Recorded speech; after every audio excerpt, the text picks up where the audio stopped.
Okay, Assalamualaikum dan salam sejahtera. Kita teruskan lagi kuliah kita berkenaan dengan ideal flow. So, kali ini kita akan melihat the combination of basic flow patterns. Okay, we try to learn about doublet plus linear.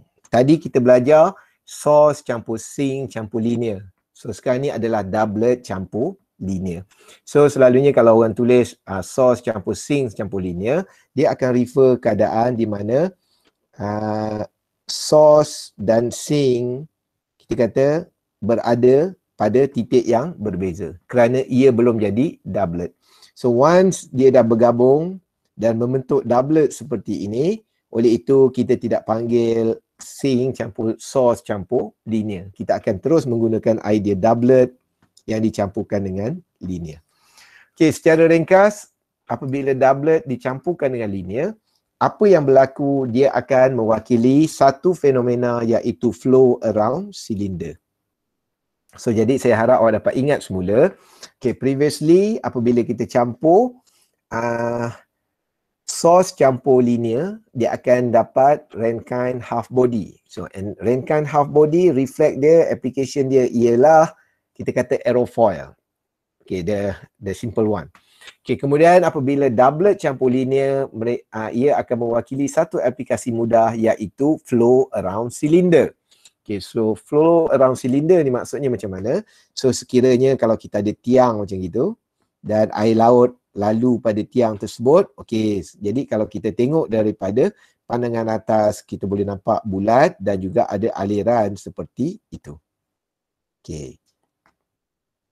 So boleh nampak Okay, so kemudian kita akan menggunakan idea yang sama juga. Okay, kalau awak lihat, kita telah menggunakan ketiga-tiga flow basic pattern. Tapi kita belum menggunakan idea vortex. Oleh itu, kita akan campurkan. Untuk yang terakhir ialah doublet dicampurkan dengan vortex. Kemudian kita campurkan dengan linear. Okay, semua. Kemudian apa yang berlaku, kita masih lagi membicarakan tentang flow around cylinder. Tetapi vortex di sini seolah-olah awak ada doublet dan doublet ni awak pusingkan and then baru linear sampai. So jadi apabila doublet itu berpusing, dia akan seolah-olah memberi rotating cylinder. Kerana kalau doublet saja, dia akan memberikan cylinder. So jadi kalau ada vortex, dia akan memberi rotating cylinder. Jadi ini adalah dua application yang serius. Saya harap awak boleh ambil, berikan tumpukan perhatian terhadap topik ini. Okay, jadi kita akan belajar berkenaan dengan doublet campur linear.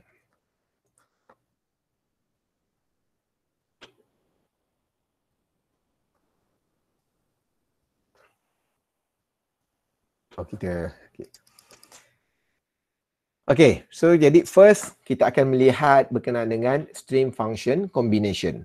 So jadi kita tahu bahawa we are going to combine doublet and linear.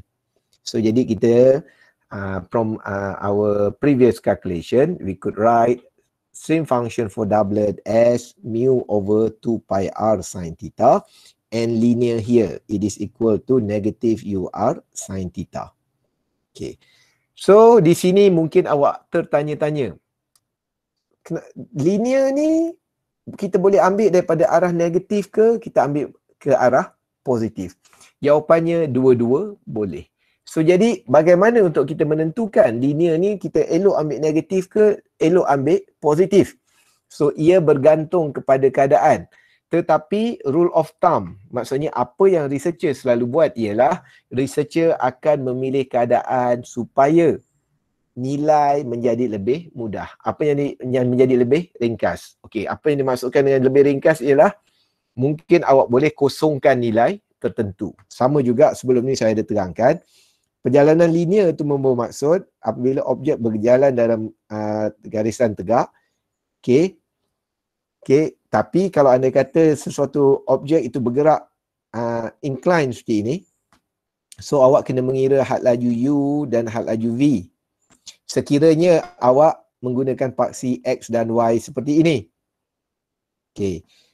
Tetapi kalau anda kata ia bergerak pada arah yang sama, pada maknanya pergerakan yang sama, tetapi awak melihat perkara ini dengan menggunakan paksi X dan Y seperti ini, awak boleh mengatakan bahawa nilai had laju V sama dengan kosong. Oleh itu, rumus untuk linear telah menjadi lebih ringkas. Okey, so yang itu saya harap awak dapat faham. Kita telah melihat keadaan ini. So kemudian kita melihat juga apabila source campur sink, source campur linear. Okey, di dalam source campur linear, kita melihat ada ketika sekiranya linear tu daripada maknanya bergerak dalam arah negatif, daripada positif ke negatif, dan berjumpa dengan source, dia akan membentuk half body Rankine. Okey, tetapi kita kata setelah kita masukkan nilai, kita dapati bahawa psi combination adalah sama dengan kosong. Okey, dan sekiranya kita menggunakan linear yang positif daripada kiri ke kanan, kita tetap mengira Rankine half body, tetapi kita akan dapati bahawa nilai psi di sini sama juga dengan m/2. Okey, ada dalam pengiraan, contoh pengiraan kita telah buat perkara ini. Oleh itu, di dalam dua keadaan ini, researcher akan prefer untuk menggunakan nilai linear yang negatif. Kerana linear yang negatif memberi nilai psi combination equal to 0, oleh itu ia akan memudahkan pengiraan. Okey. Itu idea, sama ada awak nak menggunakan psi combination, nak menggunakan linear arah positif atau negatif. Tujuan dia ialah kita memudahkan coding kita. Awak memudahkan equation awak. Okey, jadi timbul persoalan. Mana sama air mengalir daripada kanan ke kiri dengan kiri ke kanan? So, perkara itu telah lama dibincangkan. So, awak boleh berfikir seperti ini. So, katakan awak ada sungai di sini. Airnya mengalir daripada kanan ke kiri.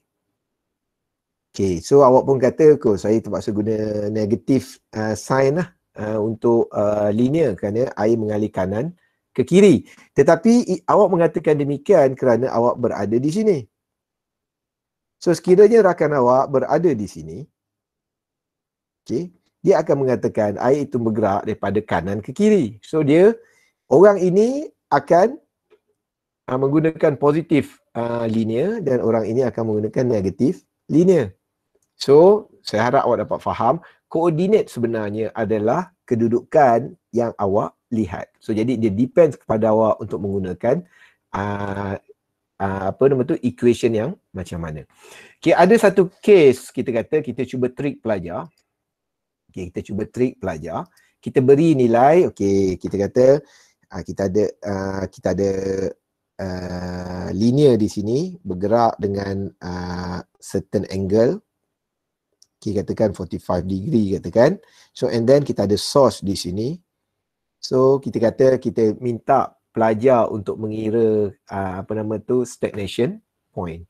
So pelajar oleh kerana ia masih mengekalkan koordinat seperti ini X dan ini Y, oleh itu pelajar terpaksa menggunakan linear yang adalah UY minus VX. So pengiraan menjadi susah. So saya cakap dengan pelajar, waktu tu dah jawapan lah, bukan waktu exam. Saya cakap dengan pelajar, kenapa awak tak nak ubah koordinat tu? Gunakan linear seperti ini, so awak ada source di sini, awak akan dapat half body Rankine juga seperti ini, tetapi pengiraan awak hanya menggunakan X dan Y. Okay. So awak akan dapat nilai yang sama kerana soalan hanya meminta apakah nilai jarak ini. So jarak ini kita kata sama. Dalam apa-apa keadaan pun dia akan sama 5 cm. Okay. Awak ada satu titik 5 cm ke atas dengan 5 cm ke bawah menghasilkan jawapan yang sama. Okay. Okay. Tetapi kita trick pelajar lagi. Kita kata first dapatkan jarak untuk ini. Katakan ini adalah R. Kemudian dapatkan coordinate of stagnation point. Okay, untuk coordinate stagnation point by right, awak kena ikut coordinate di sini. So di sini pelajar diminta untuk menggunakan kekreativitian masing-masing. Kerana apabila awak ubah koordinat ini, awak mungkin dapat koordinat dalam bentuk X ada nilai dan awak akan dapat koordinat di sini mungkin awak akan dapat nilai yang tertentu lah 4, 5 contoh. Tetapi koordinat ini tidak sama dengan 4, 5 yang ada di sini. So di situ saya harap awak dapat menggunakan kepakaran awak bagaimana untuk mendapatkan koordinat yang sebenar pada berdasarkan real situation. So berkenaan dengan awak ubah koordinat ini daripada real situation di sini kepada koordinat yang lebih memudahkan awak, itu tidak jadi masalah kerana ini adalah method ataupun kita kata cara awak untuk simplify the situation. Okay, sama juga kalau dalam bab 1 kita ada Navier-Stokes equation, kita beri banyak assumption. Sama dia width dia equal to 1 atau width dia 2 wide. So awak dah ada du dz is equal to 0. So jadi saya harap awak dapat faham bagaimana pemilihan paksi X ataupun pemilihan had laju linear dibuat. Okay, so jadi saya harap awak dapat faham sekiranya tidak diberi linear ini dalam keadaan negatif atau positif, dia bergantung pada keadaan yang membawa tujuan bahawa supaya kita boleh memudahkan pengiraan. Okay, let's say kita try untuk gabungkan doublet dan linear. Jadi apa yang kita dapat, kita tuliskanlah stream function untuk doublet dan kita tuliskan stream function untuk linear. Oleh itu, kemudian kita kena pastikan, kita kena check nilai combination di sini sama dengan kosong atau tidak. So saya rasa awak pun boleh faham, kita masukkan koordinat R0. Kerana apa? So kerana stream function R0 ini apabila negatif linear, so kita akan ambil nilai theta di sini bermula pada garisan ini. Oleh itu nilai theta akan menghasilkan nilai kosong. Okey, apabila kita masukkan nilai kosong, kita ada sin kosong dan kedua-duanya kosong. Oleh itu benarlah bahawa nilai psi combination sama dengan kosong. So oleh itu selepas awak membuat semua pengiraan, barulah kita boleh menulis bahawa barulah kita boleh menulis bahawa psi combination sama dengan kosong. Oleh itu psi combination sama dengan kosong sama dengan mu over 2 pi r sin theta minus ur sin theta. Okey, itu satu. Maksudnya ini cara. Kemudian saya rasa saya tak terangkan di sini. Saya terangkan di sinilah. Okey, sebelum ini sekiranya source campur sink bertemu dengan linear, dia akan menghasilkan oval. Okay. Sekarang ni sekiranya source dan sink ini bertemu pada satu titik, ia akan membentuk doublet. So jadi idea dia ialah apabila doublet seperti ini bertemu dengan linear, okay, kita akan dapati bahawa ia akan membentuk bulatan, circle. Awak pun boleh imagine sekiranya source dan sink ini bergerak merapati antara satu sama lain. Oleh itu nilai oval di sini kita kata dah semakin mengecil dan akhirnya dia akan membentuk completely a circle. Dia akan membentuk satu bulatan. Membawa maksud nilai R akan sentiasa sama. Okay, so boleh. Okay, membawa maksud stagnation point masih lagi berada di sini dan okay, kata awak kena faham bahawa linear tidak akan masuk ke dalam. Kerana apa? Ia mempunyai ciri-ciri yang sama seperti yang saya pernah tekankan di dalam Rankine half body, iaitu bulatan di sini sebenarnya boleh digantikan dengan satu solid object. Jadi maksudnya kita boleh gantikan bulatan ini dengan satu tiang dan calculation yang kita buat berdasarkan combination of doublet and linear. Okay. Jadi apabila bulatan ini telah digantikan dengan satu solid object, ia membawa maksud bahawa nilai R di sini, nilai jejari di sini, ia akan fix. Dia akan fix.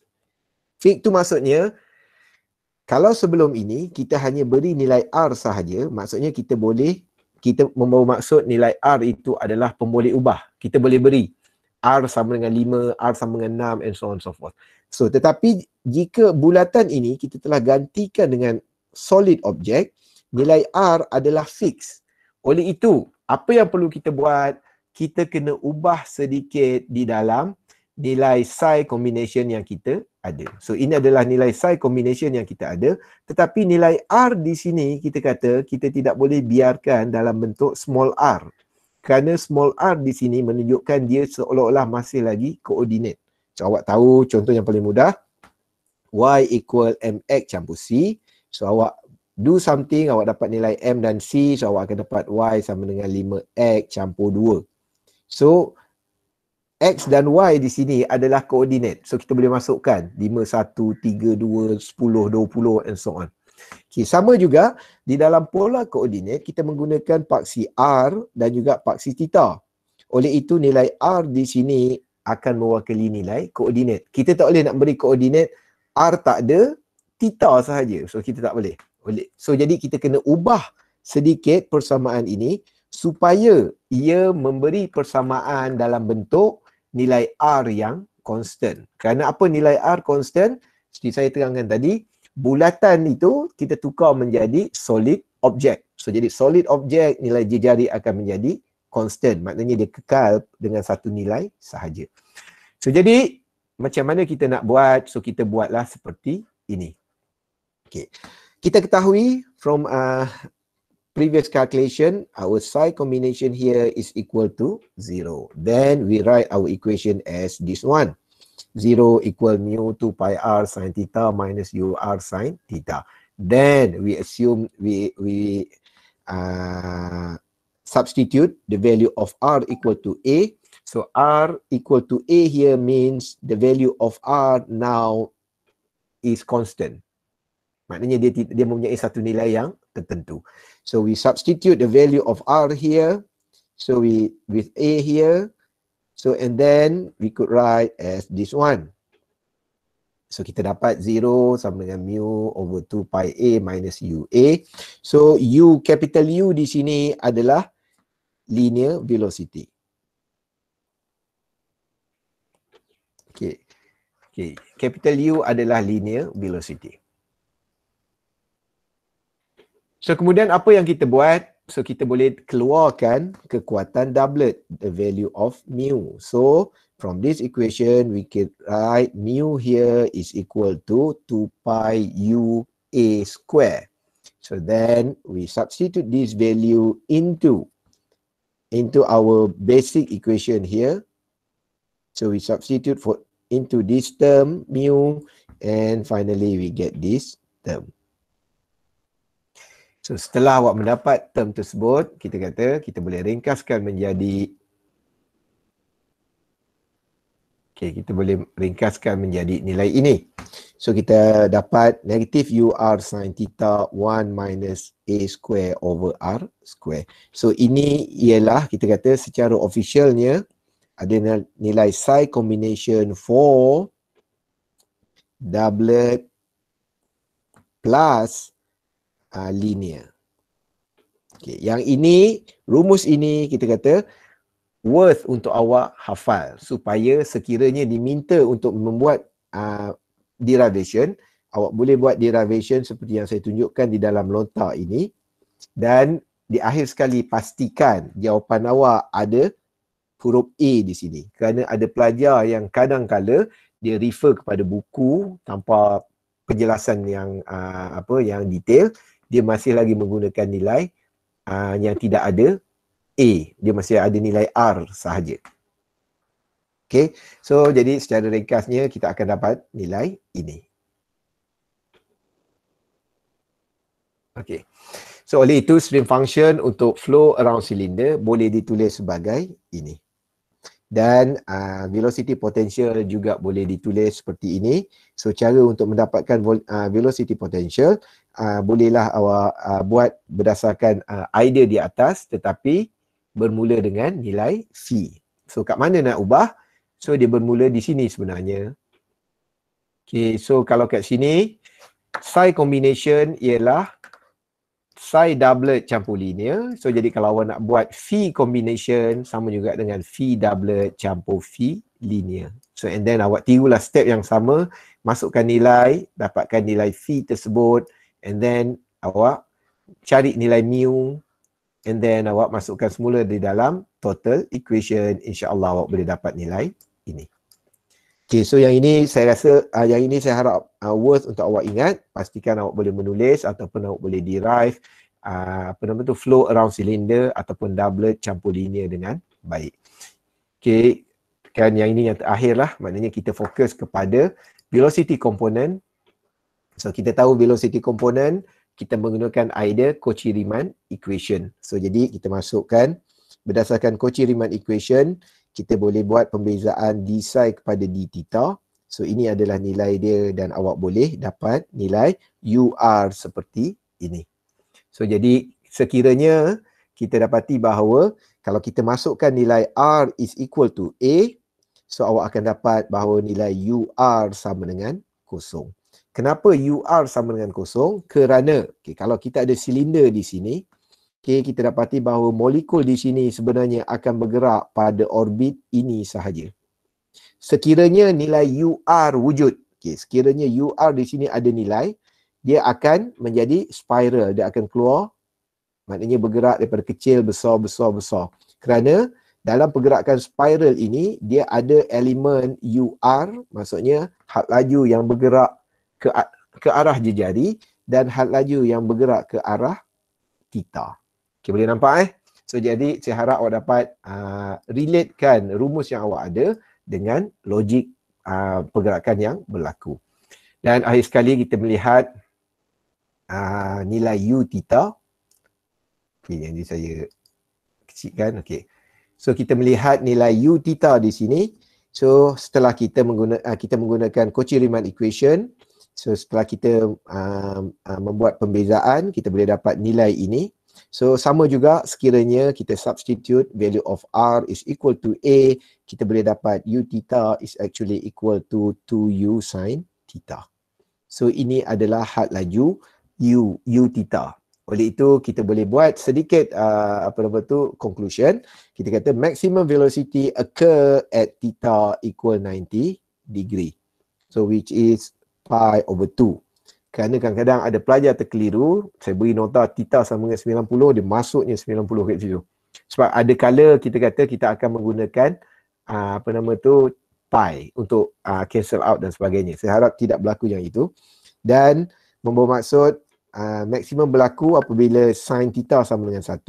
Oleh itu maximum velocity magnitude dia ialah 2u. Okey. So kemudian kita pun boleh faham daripada rumus ini, daripada rumus U theta di sini, kita boleh mengira sekiranya R equal to A dan U theta equal to 0. So kita dapati bahawa sin theta sama dengan kosong. So kenapa kita mengira 3 parameter ini? Kerana kita ingin menentukan stagnation point. Awak kena ingat stagnation point ialah satu kedudukan di mana had laju sama dengan kosong. Jadi kita masukkan had laju apa sama dengan kosong, had laju U theta, dan kita tahu bahawa nilai R adalah constant. So jadi kita kata nilai R akan sentiasa membawa nilai A. So kita masukkan R sama dengan A dan had laju sama dengan kosong ke dalam equation ini. So kita dapati bahawa sin theta akan sama dengan kosong. So sin theta sama dengan kosong berlaku pada 0 dan pi. Oleh itu di dalam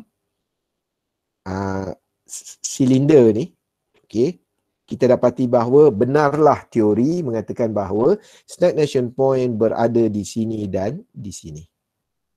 Pada oval Rankine body juga sama, awak boleh menggunakan cara pembuktian yang sama. So kita membuat pengiraan pada ketika stagnation point iaitu U sama dengan kosong. Any kind of velocity, UR sama dengan kosong, U theta sama dengan kosong, V sama dengan kosong, U sama dengan kosong. So jadi kalau awak kira untuk oval, awak masih lagi dapat di sini. Dan maknanya secara logik kalau kita kecilkan jarak antara sink dan source, daripada oval akan menjadi bulatan. So dan nilai stagnation point masih lagi kekal di tempat yang sama. Dan kenapa kita pilih tempat ini? Kerana kita telah buktikan pada pengiraan ini.